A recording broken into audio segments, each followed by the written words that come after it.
Now, before we start this video, let me tell you guys, I have actually started a new channel related to this podcast right here. This is a video podcast in which I talk about teaching English in China. And there will be a whole separate channel for those of you who are interested in teaching specifically. So go over to that channel, link will be down below, and please subscribe and leave comments and suggestions for videos you'd like to see. This will be a video podcast as well as standalone videos from me, or maybe some of the other guys or some of the other ladies. We'll see, okay? Please go over there and check it out again. Thank you very much. Let's get going. We're going. All right. We're going. We'll do it live, and we're doing it live. Hello, everyone. Welcome to the first episode of the Teaching in China video podcast, maybe audio podcast, if I'm feeling particularly ambitious. We don't know. We may never know. Okay? So what is this all about? It is about teaching in China. This episode, I am with three other guys who are teaching at universities here in Chengdu. So we're just going to talk about the general experience of teaching at universities here in China, and we'll go around, we'll get everyone to introduce themselves, and then we'll jump right into it, okay? So what about you? What's your story? Who are you? My name's Peter. I've been teaching for 5 years now. I've taught in South Korea, in South America, in South Africa, and now in China. All right, there you go. Southwest China, so we're keeping south all the way through. All right? Okay, so my name is Bass. I'm from England. I've been teaching for about 5 years in China at university level. Yeah, I guess, yeah. Got some experience and yeah, quite happy to be. Sounds really exciting, doesn't it? I'm a good one to know. Yeah. Okay. Look at the pillow. Also from the UK. My name's Joey. I'm in my third year teaching at Sichuan University here in West China. Okay. All right. So now we know who everyone is. Let's just jump into it. So, what's kind of the first thing you think people need to know? I think one thing is we need to know what kind of resources classrooms have here in China, and like what the classrooms generally look like. So, like, we're all in different classrooms. So, like, why don't you tell me about the place that you guys teach? So, like, for example, my classroom is, I'm in a couple. One, the students are in these kind of half desks that you'll see at American high schools. It's got a basket underneath, and then a sort of half desk where they can put a, you know, they can write and things like that. Table chair. Yeah, it's a table chair, and then there's a whiteboard, and you know, it's not the best thing, but my other classrooms, I've got a touchscreen monitor with projector and PowerPoint and all that kind of stuff. So that's generally what mine look like. So what about you? Yeah, I've got a large classroom that can take about 50 students, 60 students. Yeah. And luckily, all of my tables are movable, so I can create different shapes and get different working patterns going, which is quite nice. There's a good projector, there's a good whiteboard. There's actually multiple whiteboards in the room, so it's nice. You can get students doing stuff on different whiteboards as well. I don't have that in mind. Interesting. Yeah. What about you? Yeah, actually pleasantly surprised by the classrooms. They're, you know, great technology, projectors, smart boards, like you said as well. You know, you've got like a big whiteboard on the left, a big whiteboard on the right, and then like a screen in the middle. In terms of, tables and chairs, most of them seem to be movable. That's great for students to practice oral English. Rather than sitting in that line, sitting in a row, you can move things around. I would say that it's pretty well set up. Well, you can make it well set up for oral English for your students. Mm-hmm. You lucky teachers. Whiteboards? What are they? Still got chalkboards. Due to the limitations of the postgraduate building, which is where I teach, we're still in 1991, so it's chalk and talk. There is a computer in the room that goes to a sometimes faulty overhead projector that takes a while to... with transparencies and stuff? Not quite that, not quite that. I've taught with those as well. It is digital. Yeah. But it's a blackboard. So in my classroom, you kind of can't rely on the technology too much. Always have to have a backup just in case the computer doesn't work, which is susceptible to doing. As for seating, mine are drilled in rows, so can't move a thing. So I have to be much more creative with how I carousel and move students around. But it's my third year now, and I've kind of got some good methods to do that. But yeah, not as adaptable and flexible as how you guys are set up. Okay, so basically all of the classrooms, they have PowerPoint, they've got a projector, they've got a screen, in media, speakers, I'm assuming, so you can play videos and whatnot.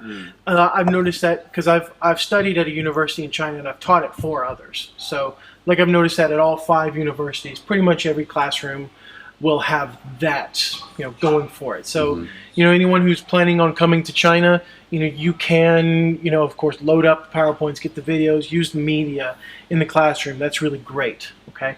So why don't we talk about class size? I want to talk about class size. So generally speaking, what are your class sizes? I have anywhere between 13, which was my smallest class last year, which was made up of dance, music, and law students. Bit of a melting pot. That was a tough one. Up to classes of 40 to 50 shared major students. Sure. The classrooms tend to hold up to about 50 or 60, I think, but usually it's no more than 40. My average class size, I'd say, is 37, 38 students, Yeah, the class sizes can really vary, can't they? You can be quite lucky to get a class of about, 20 students. Yeah. And a little bit unlucky to get a class of perhaps close to 50, sometimes even more than 50. But don't you think there's something, if you get less than 20, it starts to sort of change the dynamics It of really what you're does, yeah. planning? Like, if you end up with 10 and you're like, I wanted everyone to speak to 20 people today, and it's like, I don't like under 20. Just honestly, like under 20 is really, it gets tough. There can sometimes be a sort of like an awkward quietness to the class sometimes. It's like everyone's gonna hear what I'm saying. Like if you're it's jumping louder, it's chaos. If you're jumping from like your first class of the day is like 40 kids, and then your second class of the day is like 20. Actually, you really have to adapt to those sort of changing dynamics. It's like a heat in the room, isn't it? That you have to adapt to. Energy. Yeah. I think one thing that we can do there actually is, you teach the same things, you have the same lesson plan. It's just the classes with smaller students are just a bit luckier because they get a little bit more talking time with the teacher, I think. And there's there's true. not really that much we can do to control that. The class length that we teach is not very long. Well, different for you, Joey, but for us, it's 45 minutes per class, and if you've got 50 students, it's tough to get to everyone. That's a lot of students in a little bit of time, isn't it? Yeah, so I mean that is something we should mention as well, is the length of classes. So before I came to my current university, I only ever taught 90-minute lessons. Like it was either 40 minutes, 10-minute break, 40 minutes, or it was 45 minutes, 5-minute break, 45 minutes. But here it's just 45 minutes, that's it. But I think the guys at home should know that. I think in most cases at university, I think most classes are 90 minutes. That's right. Periods. Yeah. I think it's we're in a weird program. This is kind of an exception, actually. 45 minutes is really not very long. Yeah. Well, our program is for non-English majors, so it's a compulsory course that they all have to go through. Yeah.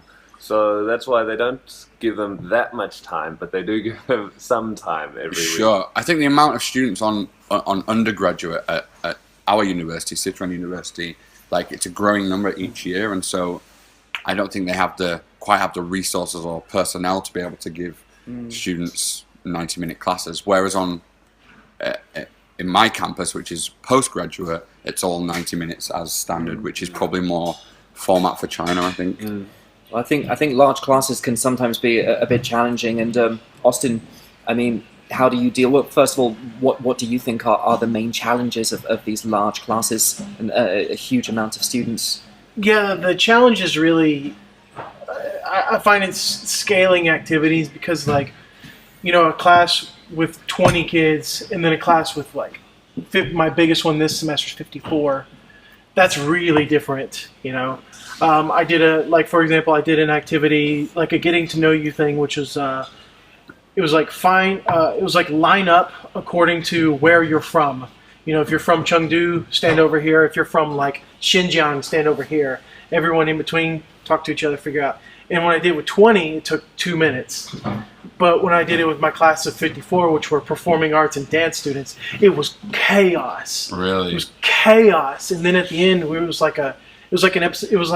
like you got served because people were like, like having like this dance off, like Chongqing, fuck you, Wuhan, stuff like things like it was really crazy. Not the kind of language I'd expect from university students in China. But, I've been doing that activity for a couple of years now. I call it the hometown hua, which is like it's in the first or second class. It's how they get to know each other, how they get to know where each other are from. And although most students are from Sichuan, there's usually 30 to 40% out of the province, and then you've got like 10 or 15% who are like from fucking far away. Could be Xinjiang, could be like Shenzhen. Usually not, but they're from these remote places. And actually, in a class of like 40 or 50 kids, to see this spectrum of distance, like this spectrum of like locations, is a really good thing for a big class size. Yeah, but I'd say that the challenge, like getting back to the original question, like a challenge of these big classes is just trying to remember who people are, like because like it's so tough. Like I don't do names really. I don't think any of us really do. But it's just trying to remember and keep track of where everyone is, because I mean all of us generally we do groups to take attendance. Taking attendance is but tough. You've got a pretty good way of sort of tracking in the best way you can. Yeah. Like, don't you have a fixed seating plan or something? I do. So I have a fixed seating plan. We'll cut to a clip. Okay, there it is. That's beautiful shot. I know, it was awesome. Beautiful shot. Yeah, we'll cut to a clip. So I do have a seating plan that I make with every classroom that I have. So, and then I'll make the groups sit together. And so, like the groups, I'll say, okay, I had a group called the Monkey Kings. Monkey Kings, where are you guys at? You raise your hand. 1, 2, 3, 4. There's supposed to be 5.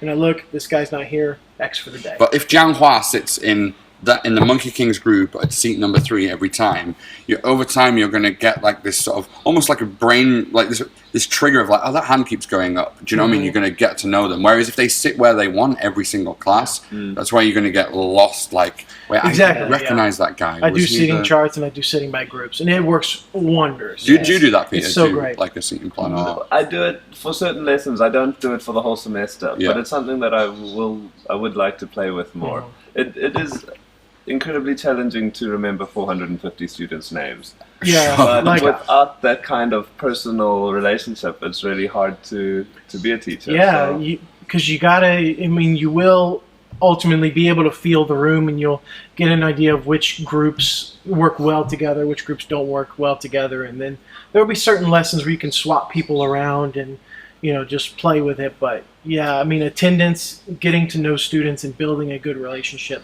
Those are really challenging in those big classes. Yeah. Getting back to that challenge of large classes to prospective teachers who are yet to come over to teach, it's quite intimidating to hear that you might have a class of 50 people. And I don't know about you guys, but I think what works really well is to use some of your brighter students in class as your class monitors or class assistants, almost like an extension of the teacher. You can have, 2 or 3 people just to kind of just help you with passing on information and helping other students to understand, or even just to go around the classroom and ask some of the lower level students if they're doing okay, if they need some help like that. It's a great way to manage large classes. There's only one of you, and if there's 50 of them, use your brighter students to kind of as an extension of the teacher. Absolutely. And like some other challenges would be like, our students are not grouped by ability; they are grouped by their major most of the time. And I found that to be true throughout all of my university, experience. Like, they're all English majors, or they're all tourism majors, they're all economics majors, or whatnot. That's the only way they can schedule them to because they're really busy, man. Like, they have so many classes each week, and I think that's another thing. Like, when I was at university, I don't know what it's like in your countries. I'm not even sure what you did media, right? But I had about 15 hours like tuition time, and the rest was kind of. It's pretty light, wasn't it? Yeah, and my students, they squeeze these English classes in. So you're getting all your students are of like the same major subject. Yeah. And with that comes like different sort of personalities, different expectations. I just looked at the camera, sorry about that. Different English abilities. And although that's like interesting for you to, as you get to know those sort of different group personalities, like calibrating that at the start of semester, like, all right, I've got 40 students, like, what's their major? They're all a bit quiet. all right, maybe they're like, engineers or thinkers, or maybe they're so just... here's a question then. Like, what have you found which majors have you found to be the like have the best English or to be the most outgoing? Law. And law. Law in terms of level, in terms of outgoing, that's a hard one. Okay, my dance performance students were incredibly outgoing, but they could barely use any English. Right. Yeah, they were open-minded. Like I was just saying, like the fuck you, Wuhan, and but that's about the extent of their English. Is to curse out other cities' people. Yeah. From my experience, any students studying in the medical field, like oral medicine or dentistry or pharmacy, things like that, they seem to have a higher level. And what you've got to remember about the majors is that the major that they study is based on their gaokao, their college entrance exam score, and generally those studying the highest requirement for the majors will have a pretty good level of English. So all those kids that are in your dentistry class, they all did really, really well in high school. They studied hard, not just for English, but for every subject. They studied hard for a long time. Absolutely. And for undergraduate, they're straight from that process to here, so it is pretty fresh. And I think one thing, like in terms of expectations of student ability before I came to China and what the reality was, like I was really taken back with not their level, but just their willingness to learn. And it's very rare, I don't know about you fellas, but it's very rare that I'm in a situation where I'm like really trying to sort of squeeze out the cloth of like, come on. Like most of my students, they kind of want to be there, they understand it's a good opportunity, and they're kind of motivated to learn. Not every class, but I certainly don't have the challenge of like managing behavior, like really bad behavior. Sorry we had some technical difficulties, but we are back, and what we're going to talk about is just the kids. We're talking about the difficulties and the challenges, but let's talk actually about like the good experiences, because generally speaking, our experiences have been pretty positive here. Everyone loves to complain, but let's think about when we were their age, when we were 18, 19 in school learning a foreign language. How did that go? First thing I'll say is that like there are many challenges to do with like the framework and to do with kind of sometimes the expectations of the university to the reality of the teaching, but the actual saving grace for me always is the delight I get from teaching those students, because the stories every year, I've got anecdotes of like individuals and of groups who like they shine, you're giving them something new through your teaching style, and like they're committed to learning, most of them want to learn, and I just get a lot out of it. And probably if it wasn't for actual what I get from the students back, I might be questioning like, is teaching in China for me? Actually, the reality is it's easy to do compared to other places. Yeah, absolutely. Yeah, like I remember when I was in high school and when I was in university, I calculated how many classes I could miss without failing the class. And then the classes that I did go to, I just sat there, I didn't do anything. I didn't do homework. I didn't do assignments. I didn't study for tests. I was the worst student. Okay. But these students here are so great for the most part. Yeah, such a pleasure. Yeah. You've taught in other countries teaching English at this level, right? Yeah, similar. So in terms of like willingness to learn, levels of apathy, commitment to the teacher, how do you find like teaching here different? I find like the Chinese students actually have very beautiful middle ground, because in Korea the students were that much more self-conscious, that much harder to sort of get out of the box, to think a little bit more creatively, to try something new. Embarrassed easier, would that be? Yeah, definitely. Much more saving face in a sense. Okay. Whereas in Colombia, I couldn't get the students to slow down, focus a little bit on being more accurate, listen for a while. Yeah. They were just blaring out whatever they could, and so my sister had the same experience when she was in Ecuador teaching. Yeah, the students were too active. It's such a different personality group. And in China, I was really surprised. I thought I'd be coming back to a very controlled, very like sort of timid kind of personality. And I don't know if it's specifically Chengdu or Sichuan people or all of China, but I really find the students, in the young 20s, late teens, are really quite amazing people. They're very dedicated, they're very respectful, responsible, but they've got a spark to them, like, and their minds are pretty wide open. It's really lovely to hear what they have to talk about and the ideas that they have. I was so surprised by it when I first came that, like, I don't know what I was expecting. I didn't have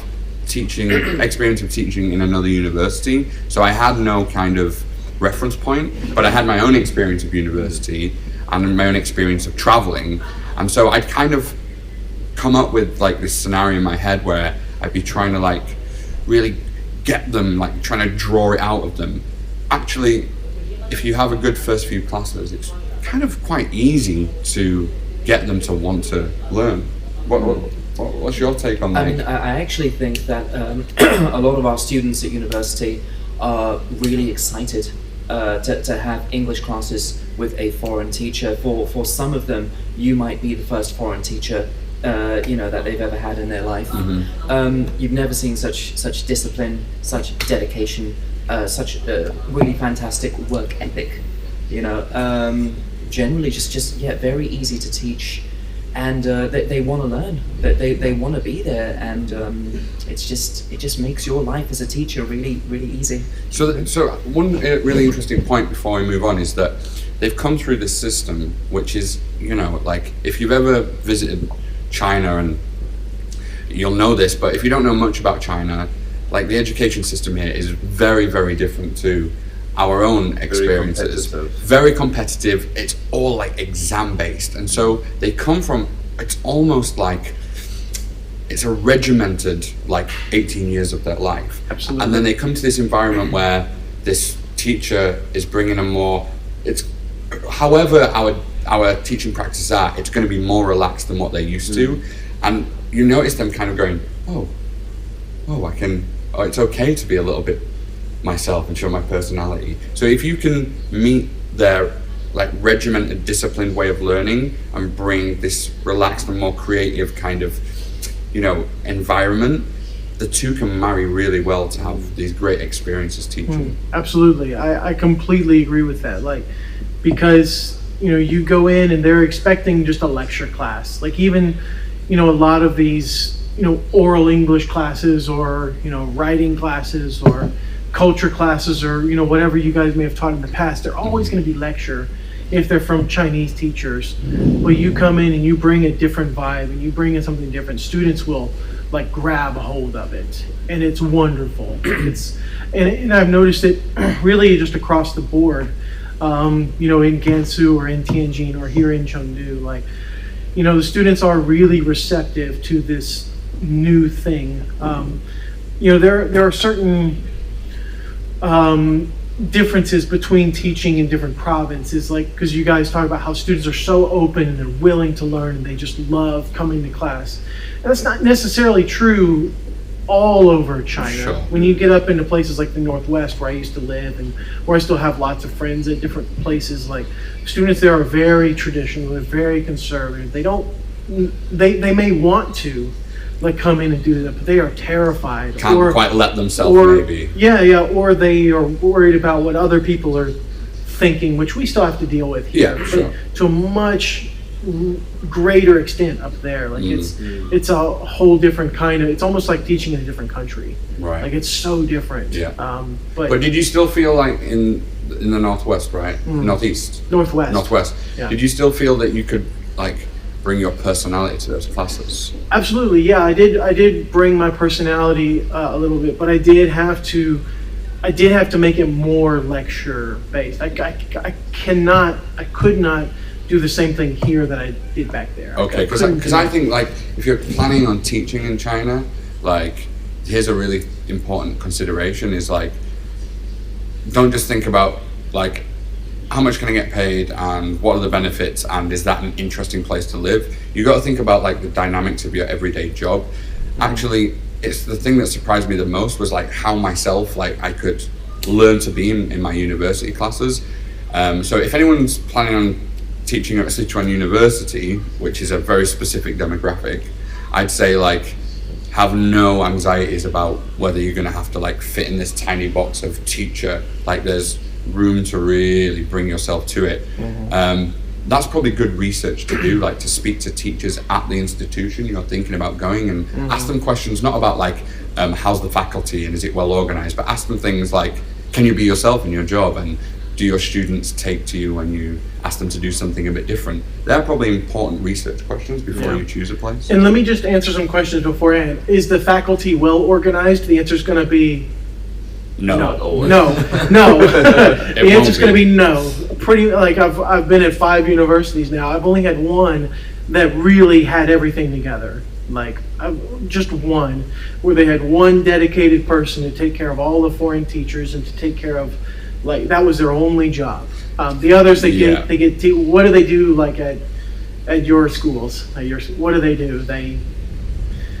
They have one person who's like already a teacher, who's a teacher and a mom, and has all this other stuff to do, and they have to take care of us. In terms of those expectations, like, you're coming to a big institution, if you're teaching at university, your experience of being at university or teaching at university, if you've not been to a Chinese university, your expectation is not going to meet the reality in terms of organization and administration.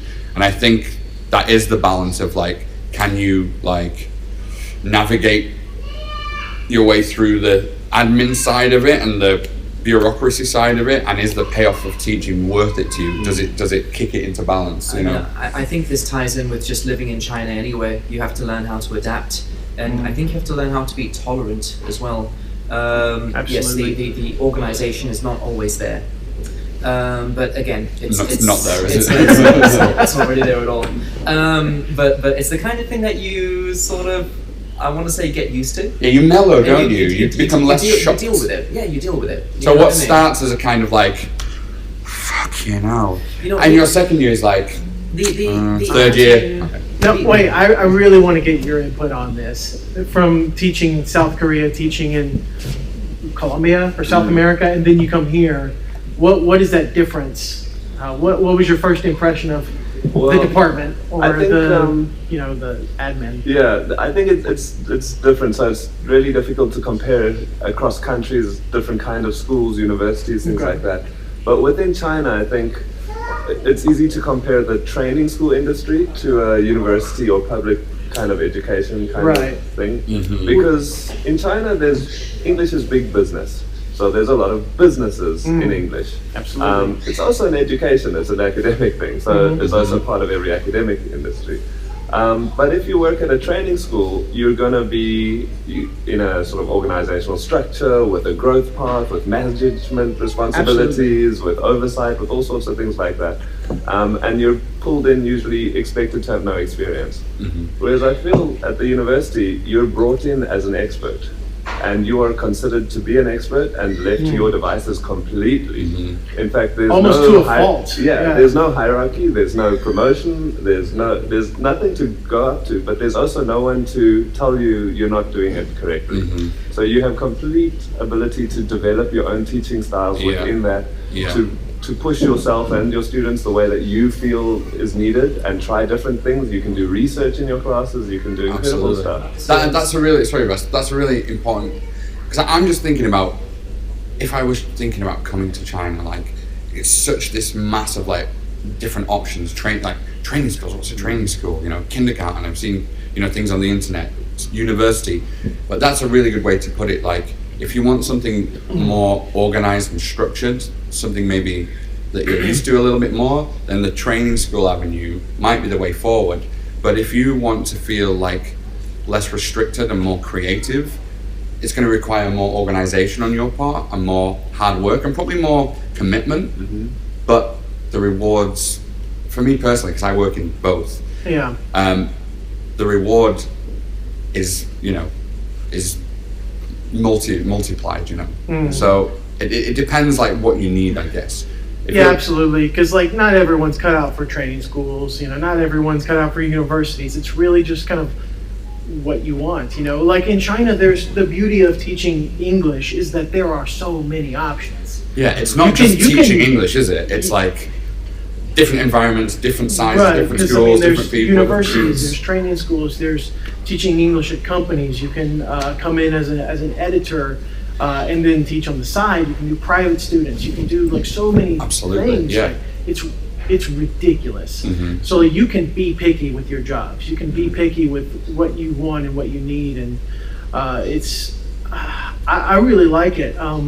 It's so freeing. And if you don't like teaching at this place, just go work somewhere else. Like, it's really that easy. I think Peter made a really interesting point about English teaching here being a really big business, and I think there's a really big difference between the training school route and the university route. And I've never worked full-time at a training school before, but I can only imagine that in that situation, you almost feel like your students are more like customers. Those parents are paying a lot of money, to provide an education for their students in order to get a higher score in their school grades. But at university, they really do feel more like your students rather than customers, because that they're not paying for this. It's just part of what comes with their university education. That's and right. that consistency of seeing them every week and knowing that they want to be there and they don't, it's just like they're not paying for this.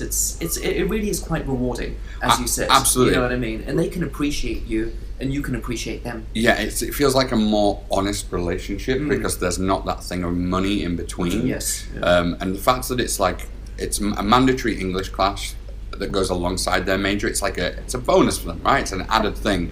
Like, you feel there is just scope to be more sort of genuine and authentic.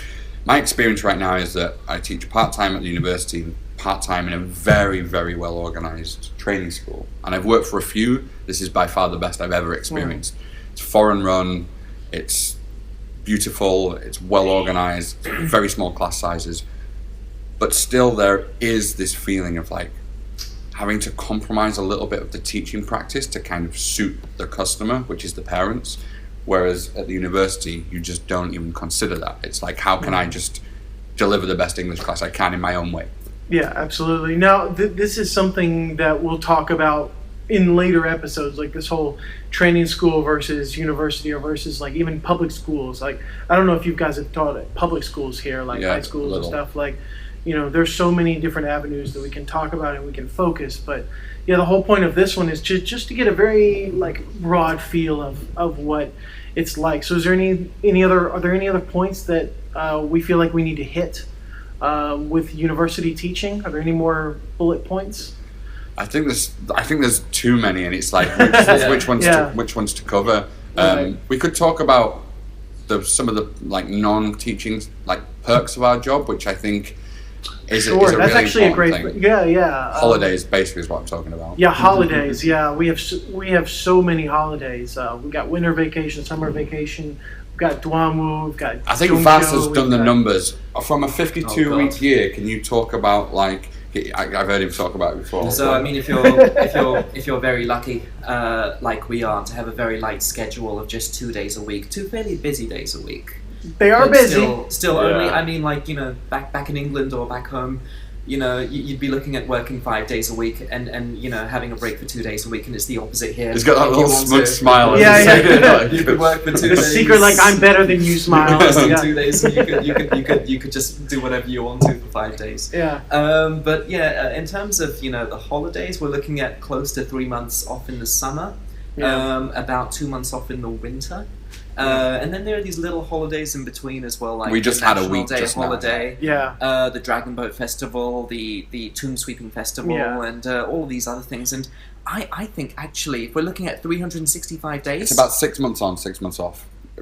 I would say you're looking at about 60 teaching days. Yeah, the whole year. Because we have 2 days a week, 16 teaching weeks. So that's 32 a semester. So 64 days of work a year. Plus, we might have a holiday, But just to bring that into perspective a little bit, Yeah. training schools that operate at full capacity expect a teacher to teach about 18 to 20 hours a week. Yes. We teach 16. Yes. So this is where actually sometimes we complain it's not so well organized. It's quite well organized in that we've got all our 16 on 2 days only. But this is not the case in a lot of universities, though. Actually, I think this semester we're quite lucky that in terms of academic teaching hours, it's about 13. Yeah. I think we're contracted for 16, but really it's about 13. And of those holidays as well, they are paid holidays, so you get the same amount each month. So when you go away in the summer, you're still getting, you know, a modest Still have a salary. Yeah, which I think like is a really, if you're into traveling, which most people who ended up in China or want to move to China, this is not the first country you will have traveled to. So you will like to travel, or that'll be part of your history. So, you know, China's this amazing country that needs exploring, and with a job in university, you're going to have the time to be able to work and still keep traveling, you know? I mean, I don't want to criticize training schools, because I'm sure there are some great perks to those as well. But yeah, I think we all have friends who work at training schools, and they're always talking about, like, you know, you only get 2 days off a week, and then you have to book your holiday for this, and you've got to work through this and that. I think we're very, very lucky. People say to me, "Oh, you work at Chengdu, so of course you've got time off." Like, it's just great to be able to organize what you're going to be doing a few months later. I mean, I already know that I'm pretty much going to have most of January and the whole of February off. I can already start booking tickets to go to wherever I want to. And it's so I already nice know to that have I'm going freedom. home at like the third week of January. I already know. Absolutely. Yeah. But don't you think that the fact that you can look at that like, you know, it's an easier life being an English teacher. Well, it's as easier or as hard as you make it. And if you want to work hard and take other jobs, there's opportunities to do that. Something I think we all take other work. Yeah. If you need a month where, you know, some downtime, you can also do that.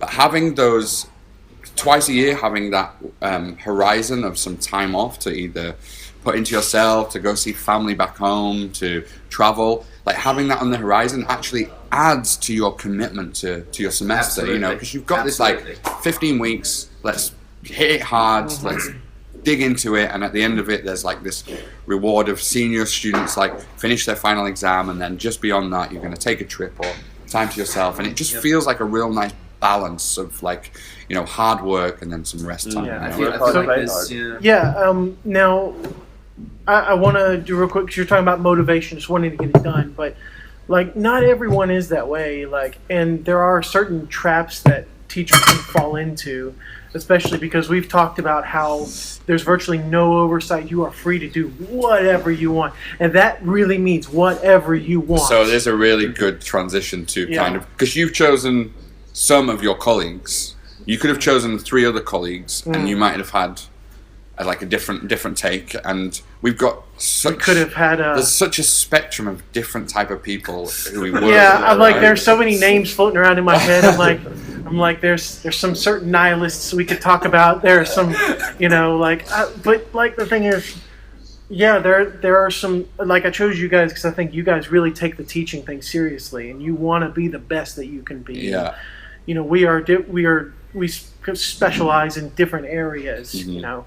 But there are certain people who may not take the teaching so seriously, and that's something we can talk about. Well, this is one of the dangers of teaching at university. It feels like you don't really have a boss. It feels like you don't really have a manager. It's accountability, isn't it? It's like, it's just like, oh, well, you know, I'm just what's accountability? What is that? Go to the classroom, and I'm going to do this, and I'm going to do that, and I'm going to get paid for whatever I do. Because nobody's watching me. And it's a dangerous trap to fall into. So you really have to you have to manage yourself, and you've got to have that discipline as a teacher, and you have to love it. You know what I mean? You can only do something well if you really enjoy it. I'd say to anybody thinking of like why would I go to China to become a teacher, or why would I think about going to a university? Like, if you're looking for a free ride, then do it. But you're not going to feel satisfied. You're not going to get anything out of it. It's like back when you were a kid and your mum or your parents were away for the weekend. You'd sit on your ass. You might play video games. Like, you'd have no one sort of saying, "Look, can you go outside, be productive with your day." You'd have no one controlling that.